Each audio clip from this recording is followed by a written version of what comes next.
दल बदल कानून के तहत गुट बदलने के लिए 28 में से कम 19 सांसदों का समर्थन जरूरी होगा। हालांकि सूत्रों का यह भी कहना है कि टीएमसी के राज्यसभा दल में किसी तरह की टूट की गुंजाइश नहीं है। इसकी वजह यह है कि टीएमसी के अधिकतर राज्यसभा सांसद ममता बनर्जी के प्रति वफादार हैं, जो ममता बनर्जी के खिलाफ शायद ही जाएं। राज्यसभा में टीएमसी के 13 सांसद हैं। सूत्रों से यह भी खबर है कि सीएम शुभेंदु अधिकारी 8 जून को दिल्ली जा सकते हैं। इसी दिन काकोली घोष दस्तीदार के नेतृत्व में तृणमूल कांग्रेस के 18 सांसदों का एक समूह भी दिल्ली पहुंचेगा। यह समूह लोकसभा स्पीकर ओम बिरला के अलावा बीजेपी के कुछ वरिष्ठ नेताओं से मुलाकात कर सकता है। सूत्रों के अनुसार सांसद केंद्रीय एजेंसियों की कार्रवाई या संभावित गिरफ्तारी की आशंका के बीच संसदीय संरक्षण की मांग उठा सकते हैं। सूत्र ये भी बता रहे हैं कि 2029 लोकसभा चुनाव को ध्यान में रखते हुए इन सांसदों को भविष्य में फ्रेंडली ऑपोजिशन यानी बीजेपी के प्रति नर्म रुख रखने वाले विपक्षी समूह के तौर पर देखा जा रहा है। तृणमूल को झटके पर झटके लग रहे हैं। 28 वर्ष पुरानी पार्टी टुकड़े टुकड़े में बंट रही है। ऐसी स्थिति में अब ममता बनर्जी ने भी डैमेज कंट्रोल शुरू कर दिया है। वो व्यक्तिगत रूप से बागी विधायकों से संपर्क साध रही हैं और उन्हें बगावत नहीं करने की अपील कर रही हैं। पार्टी सूत्रों के मुताबिक ममता बनर्जी ने पिछले 2 दिन में कई विधायकों से बात की। इनमें हावड़ा, मुर्शिदाबाद और उत्तर दिनाजपुर के कई विधायक शामिल हैं। ये वो विधायक हैं जो ऋतुव्रत बनर्जी के नेतृत्व वाले बागी खेमे की बैठकों में शामिल हो चुके हैं। हालांकि इस कोशिश का ममता बनर्जी को बहुत फायदा होता हुआ नहीं दिख रहा है, क्योंकि आज कालीघाट में ममता बनर्जी ने जो बैठक बुलाई थी उसमें सिर्फ 6 सांसद पहुंचे, जिसमें से एक सांसद उनके भतीजे अभिषेक बनर्जी थे और 8 विधायकों के पहुंचने की बात भी कही गई। हालांकि ममता की कोशिश से अलग एक सच ये भी है कि मुस्लिम विधायक भी ममता बनर्जी का साथ छोड़ रहे हैं। मुर्शिदाबाद के 9 में से 8 विधायक बागी हो गए हैं। ऋतुव्रत बनर्जी ने यह दावा किया है कि कुछ और विधायक उनके साथ आ सकते हैं। हालांकि उन्होंने पार्टी बनाने की संभावना से इनकार कर दिया है। उन्होंने सांसदों की बगावत पर यह कहा कि उनकी किसी से बात नहीं हुई है, वो सांसद नहीं है, लेकिन कुछ भी हो सकता है।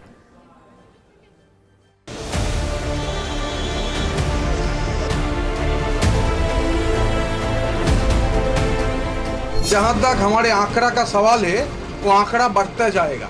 अगर दीदी बुलाती है तो आप लोगों को भी मालूम पड़ेगा, हम लोगों को भी मालूम पड़ेगा। तो जैसे ऐसा कुछ मालूम होगा हम लोग तुरंत हमारा बात बता देंगे। पिछले 7 दिन में कोई सांसद से मेरा बात नहीं हुआ, तो ऐसा कोई जानकारी मेरे पास है नहीं और मैं अभी सांसद भी नहीं हूँ।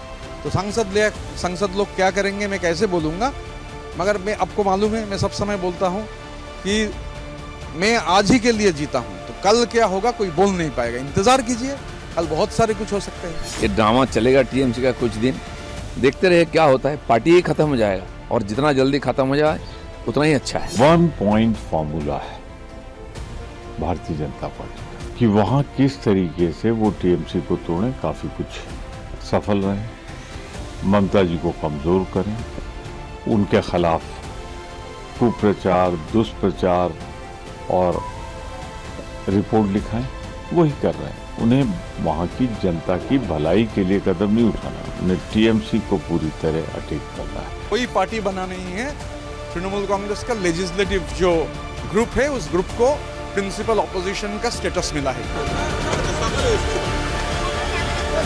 ये घरेलू मामला है। तृणमूल कांग्रेस तो पार्टी बना था एक पार्टी को तोड़ करके, और सत्ता पे आने का बाद सारे पॉलिटिकल पार्टी को इन्होंने तोड़ा। इसका काम ही है तोड़ना, जोड़ना नहीं, तो टूटेगा ही। दीदी के ऊपर सबका रिस्पेक्ट है, इसमें कोई प्रॉब्लम की बात नहीं है। अब सीआईडी का जांच चल रहा है एक प्रोसेस के ऊपर, और फ्लोर चलाने के लिए आपको सरकार चाहिए, विपक्ष भी चाहिए। तो विपक्ष अगर नहीं रहा वहां पे तो क्या होता। तो इसलिए 59 विधायक ने तैयार किए थे कि हम इसके 4 लोगों को हम भेजेंगे। विधायक सांसद टूट रहे हैं और टीएमसी के पार्षद और पदाधिकारी पिट रहे हैं। पूरे राज्य से इसकी तस्वीरें भी आ रही हैं। झारग्राम में टीएमसी पार्षद अरिजीत दास ठाकुर पर हमला वसूली के आरोप में हुआ है। भीड़ ने अंडे फेंके हैं। ध्यान देने वाली बात यह है कि पुलिस की मौजूदगी में अंडे फेंके गए। हालांकि पुलिस ने अरिजीत दास को बचाकर गिरफ्तार कर लिया। दूसरी घटना न्यू अलीपुर की है, जहां जबरन वसूली और धमकी देने के मामले में टीएमसी नेता स्वरूप बिस्वास को गिरफ्तार किया गया। गुस्साई भीड़ ने उनकी गाड़ी में तोड़फोड़ की। स्थानीय लोगों ने जगलदा ग्राम पंचायत की तृणमूल समर्थित प्रधान गीता बर्मन के घर को घेर लिया और विरोध प्रदर्शन किया। उनके घर पर सड़े हुए अंडे और पानी की बोतलें फेंकी गई। कूच बिहार में स्थानीय महिलाओं ने कटमनी लेने की आरोपी टीएमसी पंचायत प्रमुख गीता बर्मन के घर का घेराव किया, जिससे वो डर कर बेड के नीचे छिप गई। आरोप है कि नाराज लोगों ने पंचायत प्रमुख के घर पर सड़े हुए अंडे और पानी की बोतलें फेंकी। साथ ही कुछ लोगों ने घर में तोड़फोड़ की भी कोशिश की। कूच बिहार के माता भांगा में टीएमसी नेता शहीदुल मियां पर भी कटमनी लेने के आरोप हैं। कल लोगों ने उन्हें भी घेर लिया, जिसके बाद वो बेड के नीचे छिप गए। कुल मिलाकर बंगाल में स्थिति यह है कि टीएमसी के लोकल नेताओं के बुरे दिन आ गए हैं।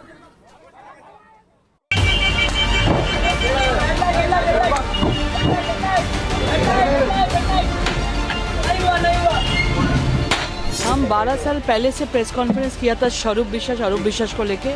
पूरी इंडस्ट्री को बर्बाद कर दिया। इंडस्ट्री में राजनीतिक रंग लगा के पूरा कोई कुछ इंडस्ट्री में अभी नहीं है, खत्म हो चुका है। स्वरूप विश्वास के साथ इतना दिन से बहुत सारा लोग उसके साथ रहते थे, उनको भी गिरफ्तार होना चाहिए। अकेला स्वरूप विश्वास नहीं है, उसके साथ बहुत सारा लोग हैं तो उसके आसपास घूमते थे, उसको सपोर्ट देते थे। वो लोग कहाँ हैं अभी? वो लोग अभी बीजेपी दिखा रहे हैं, तो उसको भी अरेस्ट होना चाहिए, उसको भी शास्ति होना चाहिए। कोई कटमनी या ऐसा कोई आरोप किसी के ऊपर लगता है और उसमें अगर कोई बेस है तो प्रशासन व्यवस्था लेगी, लेकिन जो लोग निर्दोष है उनके ऊपर ऐसा कोई फॉल्स आरोप लगा कि कुछ ना हो, इसका भी नज़र प्रशासन को रखना चाहिए। अगर कोई दोषी है, कोई ऐसा काम किया है, चाहे वो कोई भी हो, उसके खिलाफ प्रशासन एक्शन ले, इससे समाज अच्छा होगा। जो जेन्युइनली किए हैं, कुछ बदमाशी किया है, सिंडिकेटबाजी किया है, कटमांड है, उनके खिलाफ गवर्नमेंट को एक्शन लेना चाहिए लीगल प्रोसेस से। लेकिन जो इसमें नहीं था, सिर्फ वो तृणमूल कांग्रेस है, किसी और पार्टी का सपोर्टर था, इसलिए उनकी इम्प्लीकेट करना ये भी ठीक नहीं होगा। इसके खिलाफ हम आवाज। बंगाल के सिने जगत से एक सिमरन पॉल हैं, उन्होंने बताया कि किस प्रकार से सिने जगत के अंदर भी शोषण होता था, उसके चलते उन्होंने शिकायत करी थी। उस शिकायत के आधार पर उन पर कार्रवाई हो रही है। कोलकाता में बैठक के बाद ममता बनर्जी का बड़ा फैसला हुआ है। चंद्रिमा भट्टाचार्य टीएमसी की नई प्रदेश अध्यक्ष बनाई गई हैं। ममता बनर्जी टीएमसी की राष्ट्रीय अध्यक्ष बनी रहेंगी और अभिषेक बनर्जी टीएमसी के महासचिव भी बने रहेंगे। डेरेक ओब्रायन और डोला सेन संयुक्त सचिव होंगे। सयानी घोष टीएमसी की यूथ विंग की अध्यक्ष होंगी। माला रॉय महिला टीएमसी की नई अध्यक्ष नियुक्त की गई हैं। इस बीच एक और बड़ी